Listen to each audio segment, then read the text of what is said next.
बिस्मिल्लाहिर्रहमानिर्रहीम अस्सलाम वालेकुम नाज़रीन। 1970 के अंदर फ्रेंच एयर फोर्स ने महसूस किया कि उन्हें अपनी एयर फोर्स के लिए एक नया लड़ाका त्यारा बनाना चाहिए और फ्रेंच एयर फोर्स का ये एम था कि हम जो लड़ाका त्यारा बनाएंगे वो उस वक़्त के तमाम लड़ाका त्यारों से टेक्निकली ज़्यादा एडवांस होगा। और फ्रांस का ये टारगेट था कि हम अपने उस लड़ाका त्यारे के ज़रिए F-16 फाइटर जेट की मार्केट को डैमेज करेंगे और हम इस लड़ाका त्यारे की कीमत F-16 से कम रखेंगे। कम कीमत और ज्यादा एडवांस होने की वजह से दुनिया के कई ममालिक F-16 फाइटर जेट की जगह फिर हमसे हमारा ये लड़ाका त्यारा खरीदेंगे। इन तमाम चीजों को मद्देनजर रखते हुए फ्रांस की जानिब से मिराज 4000 बनाने का ऐलान किया गया। ये लड़ाका त्यारा मिराज 2000 पर मुकम्मल बेस था। आप इसको मिराज 2000 की एक एडवांस फॉर्म भी कह सकते हैं। ये लड़ाका त्यारा मिराज 2000 और F-16 फैल्कन से ज्यादा पेलोड कैरी कर सके, इसलिए फ्रांस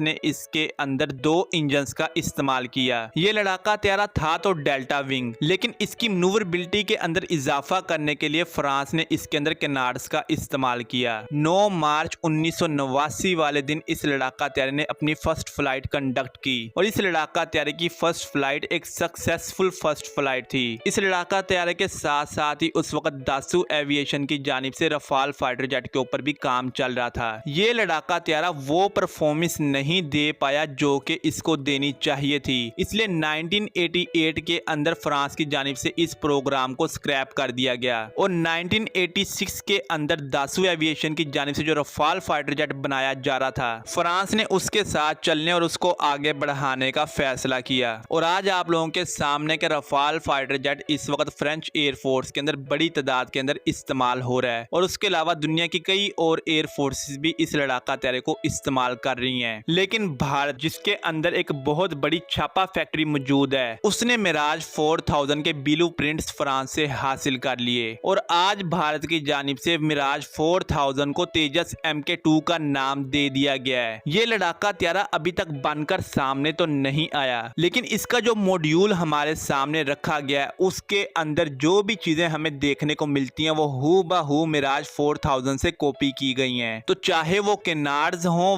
विंग हों या फिर उसकी बाकी चीजें हों, बस जो हमें फर्क नजर आता है मिराज 4000 और तेजस MK2 के अंदर वो इंजन्स का है। मिराज 4000 के अंदर M53 के 2 इंजन्स इस्तेमाल किए जाते थे, लेकिन तेजस MK2 एक सिंगल इंजन पर मुश्तमिल लड़ाका त्यारा होने वाला है। उसके अलावा हमें तेजस MK2 और मिराज 2000 के अंदर जो फर्क नजर आता है वो है एयर इनटेक का। मिराज 4000 क्योंकि एक पुराना लड़ाका त्यारा था, इसलिए उसकी एयर इनटेक को पुरानी टेक्नोलॉजी के जरिए बनाया गया था, लेकिन तेजस MK2 की एयर इनटेक जो हमें दिखाई गई है वो नई टेक्नोलॉजी के साथ बनाई गई है। उसके अलावा मिराज 4000 के जो कैनार्ड्स थे वो जिस जगह लगाए गए थे, तेजस MK2 के कैनार्ड्स भी उसी जगह लगाए गए हैं। उसके अलावा मिराज 4000 के अंदर IRST नहीं लगाया गया था, जबकि तेजस MK2 की नोज कोन के अंदर भारत की जानिब से IRST लगाने का कहा गया है। बाकी इस लड़ाका त्यारे के नोज कोन से लेकर इंजन तक और इसकी टेल से लेकर इसके लैंडिंग गियर तक तमाम का तमाम छापा फैक्ट्री के अंदर कॉपी कर कर बनाया गया है। इस लड़ाका त्यारे को देखकर मैं तो यही कहूंगा कि मिराज 4000 का एक 3D मॉड्यूल बनाया गया और उसके बाद उसके अंदर 1 से 2 चीजों की तब्दीली करके उसको तेजस MK2 का नाम दे दिया गया। अब बजरंग दल, BJP और RSS की चड्डीधारी सेना आ जाएगी और कहेगी कि ऐसा तो है ही नहीं, ये तो झूठ है, पाकिस्तान तो हमारे खिलाफ प्रोपोगेंडा करता है, या फिर इन लोगों को रोटी याद आना शुरू हो जाएगी और ये लोग हम तमाम लोगों को बेवकूफ कहना शुरू हो जाएंगे, जबकि इनसे बड़ा दुनिया के अंदर कोई बेवकूफ मौजूद ही नहीं है। इस चड्डीधारी सेना की वजह से हर भारतीय इस वक्त बहुत ही ज्यादा मुश्किलात का शिकार हो चुका है। ये लोग अपने मुल्क के अंदर मजहब को लेकर जो दंगे फसाद कर रहे हैं वो हमारे सामने है, क्योंकि आजकल क्रिसमस आने वाली है तो ये लोग डायरेक्ट क्रिश्चियन कम्युनिटी को टारगेट बना रहे हैं। इन लोगों के सामने सच रखो तो इनकी आंखों का रेटिना उल्टा हो जाता है और इन लोगों को सच दिखता ही नहीं है, जबकि एक बंदे की अगर नजर कमजोर भी हो तो वो भी ऐनक के बगैर इन दोनों मॉड्यूल्स को देखकर ये बता सकता है कि भाई ये इसकी एक एडवांस फॉर्म है। आपने किसी मुल्क से ब्लूप्रिंट्स लिए और उसको मैन्युफैक्चर करने का ऐलान किया तो इसमें गलत बात क्या है? एक मुल्क को वो टेक्नोलॉजी पसंद नहीं आई इसलिए उसने उसको स्क्रैप कर दिया। किया, लेकिन आपके मुल्क के हिसाब से वो टेक्नोलॉजी बेहतरीन है तो आपने उसको अपना ले, तो उसमें क्या गलत बात है। आप लोगों ने उन लोगों ने जो R&D वर्क किया था उसके पैसे पे किए हैं और आपने लहदा से उसको पर रिसर्च की है, तो फिर इसमें क्या गलत बात है। आप कौन सा चोरी करके कोई चीज लेकर आए हैं। लेकिन आप लोगों की जानिब से सच को एक्सेप्ट करने की बजाय झुटलाया जाता है और इससे किसी का कुछ भी नहीं जाता, बल्कि आप ही बदनाम होते हैं और पूरी दुनिया में आपका मजाक बनाया जाता है। और जो चड्डीधारी सेना इस वक्त इसराइल के साथ जाकर खड़ी हो चुकी है और अपनी तशरीफ से लेकर अपने मुंह तक का जोर लगाकर ये कह रही कि आई स्टैंड विद इजराइल, तो इन लोगों की बेवकूफियों की वजह से इजरायली डायरेक्ट इनको ट्विटर के ऊपर झाड़ देते हैं और ये कहते हैं कि जाएं और जाकर पहले अपना मुल्क ठीक करें, बाद में आकर हमारे साथ स्टैंड लें, हमें आपकी जरूरत नहीं है। खैर ये थी आज की वीडियो, मिलते हैं अगले वीडियो में, तब तक के लिए अल्लाह हाफिज।